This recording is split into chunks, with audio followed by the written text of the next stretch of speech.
ನಿನ್ನೆ ದಿನ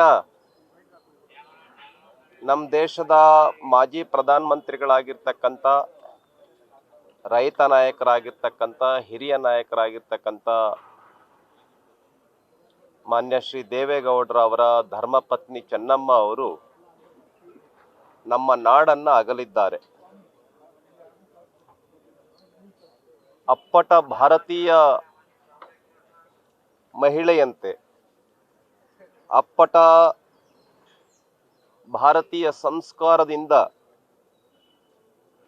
ಒಬ್ಬ ಆದರ್ಶ ತಾಯಿ ಹೇಗೆ ನಡ್ಕೊಳ್ಬೇಕು ಅನ್ನುವಂಥದ್ದನ್ನು ಚೆನ್ನಮ್ಮರವರನ್ನ ನೋಡಿ ನಮ್ಮ ಇಂದಿನ ಯುವತಿಯರು, ಇಂದಿನ ತಾಯಂದಿರು, ಇಂದಿನ ಮಹಿಳೆಯರು ಕಲಿಬೇಕಾಗಿದೆ. ಒಂದು ದೊಡ್ಡ ಕುಟುಂಬವನ್ನು ಒಬ್ಬ ಸಂಪ್ರದಾಯಸ್ಥ ಮಹಿಳೆಯಾಗಿ ಹೇಗೆ ಆ ಕುಟುಂಬವನ್ನು ನಡೆಸಿದ್ರು.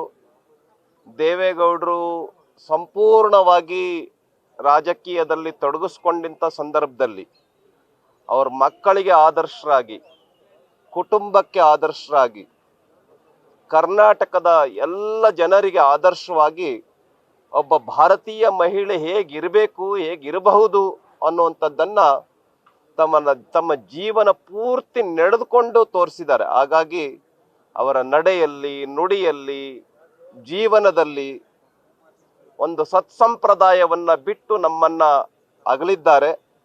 ಆ ತಾಯಿಗೆ ಸ್ವರ್ಗ ಸಿಗಲಿ, ಆ ತಾಯಿ ಚಿರಂಜೀವಿ ಆಗಲಿ, ಆ ಕುಟುಂಬಕ್ಕೆ ಭಗವಂತ ಶಕ್ತಿಯನ್ನು ಕರುಣಿಸಲಿ, ನಾಡಿಗೆ ಶಕ್ತಿಯನ್ನು ನೀಡಲಿ ಭಗವಂತ ಅಂಥೇಳಿ ಭಗವಂತನಲ್ಲಿ ಪ್ರಾರ್ಥಿಸ್ತಾ ನನ್ನ ಶ್ರದ್ಧಾಂಜಲಿ ನಮನಗಳನ್ನು ಸಲ್ಲಿಸ್ತೇನೆ. ನ್ಯೂಸ್ ಫಸ್ಟ್, ನಿರ್ಭೀತಿಯಿಂದ ನಿಮ್ಮ ಪರವಾಗಿ.